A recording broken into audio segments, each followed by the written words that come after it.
Marcel Duchamp, Part 1. They say that when Marcel Duchamp placed a urinal on a pedestal and called it art, he changed the world forever. But what if I told you, that wasn't the most shocking thing he ever did? What if I told you?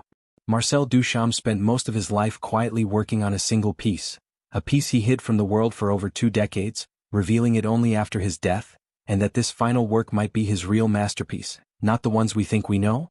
This is the story of the man who made fun of art, and in doing so redefined it. A man who played chess not only on a wooden board but on the entire world stage of culture. A man whose entire career was a riddle, and the answer to that riddle still haunts galleries today. The boy who refused to color inside the lines. Marcel Duchamp was born on a summer day in 1887, in the quiet village of Blainville-Crevin, France. His family wasn't wealthy, but they weren't poor either. His father was a notary, his mother painted in her free time, and his siblings would all eventually dive into the arts.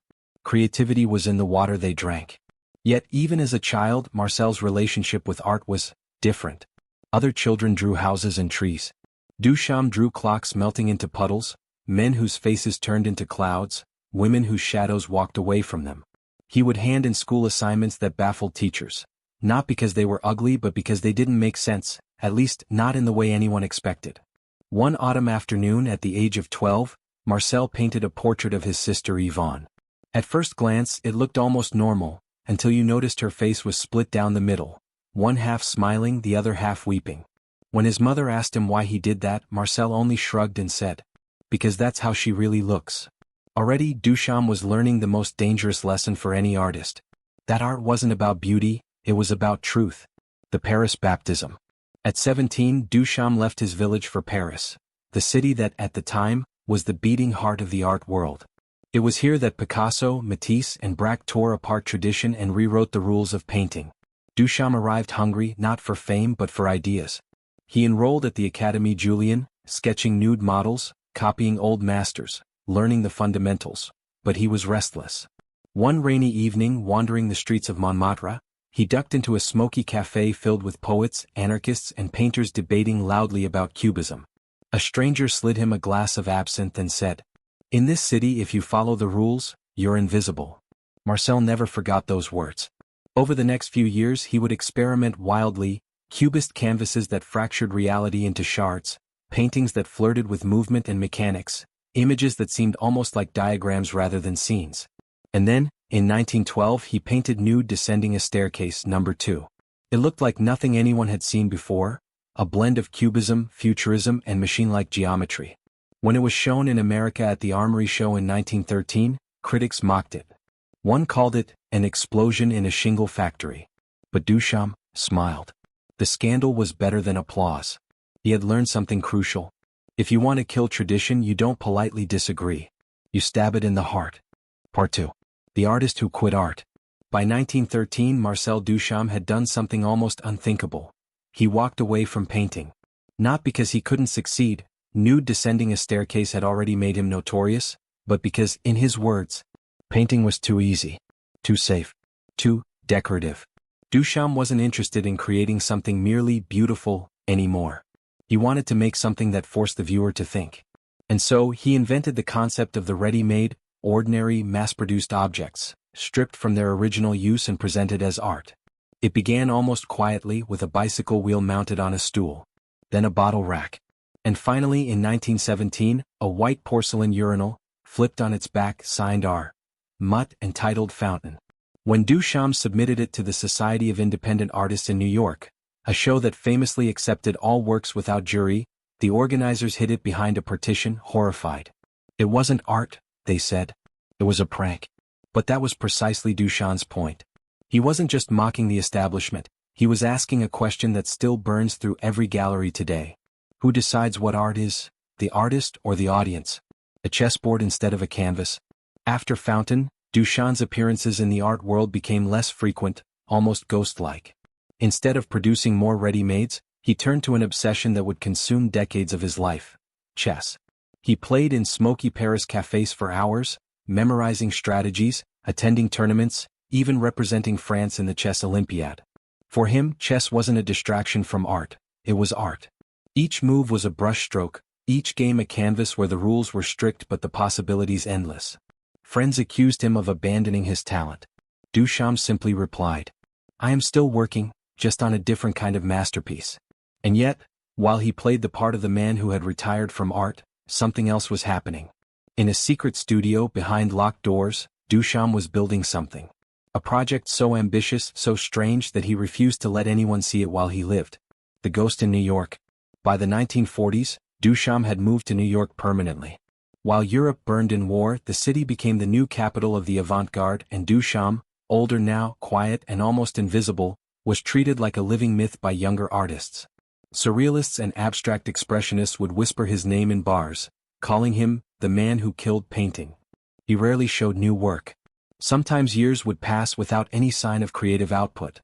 Critics assumed he had simply stopped. But Duchamp once told a friend in a low voice, "I'm making something. You'll see it when I am gone." Part 3. The Locked Room.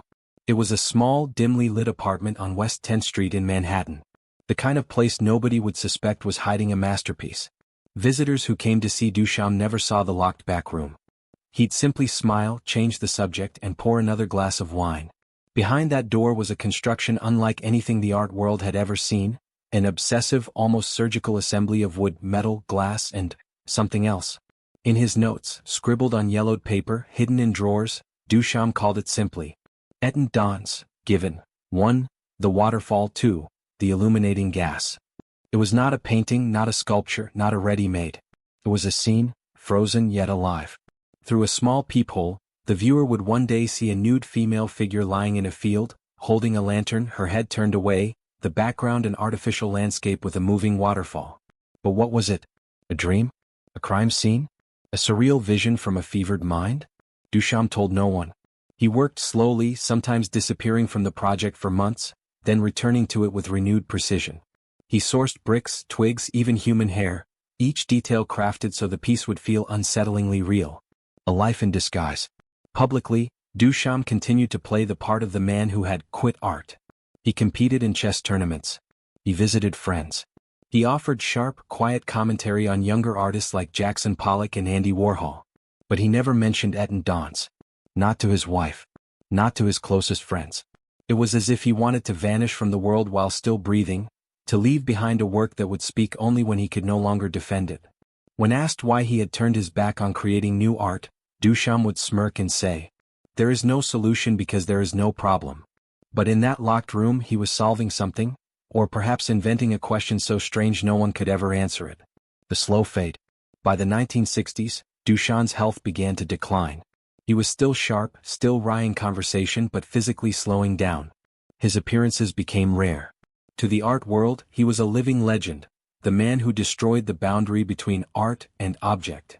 What nobody knew was that his final act was nearly finished. The background waterfall mechanism was working. The lantern was wired to glow just so. The bricks had been aged to look ancient. He once told a friend over coffee, "My last work will be a puzzle. People will try to solve it, but the answer is inside them." Part 4. The Last Move.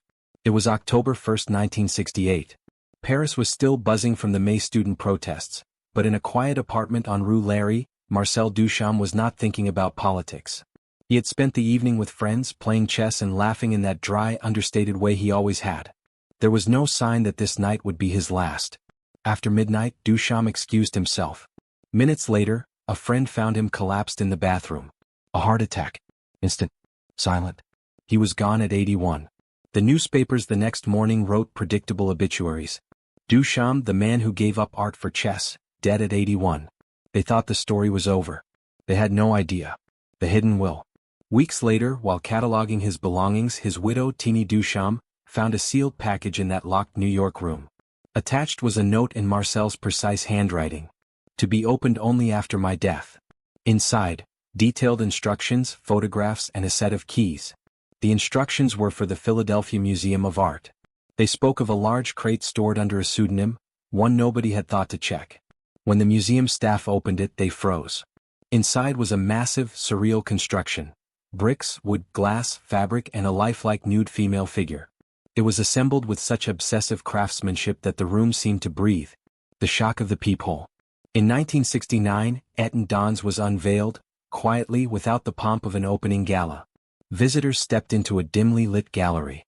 There was an old wooden door. In the center, two small holes. When you leaned in to look, the world shifted.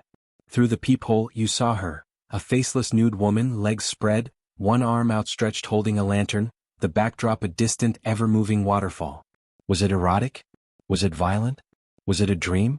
Nobody agreed. Some walked away disturbed. Some stayed for hours, unable to leave.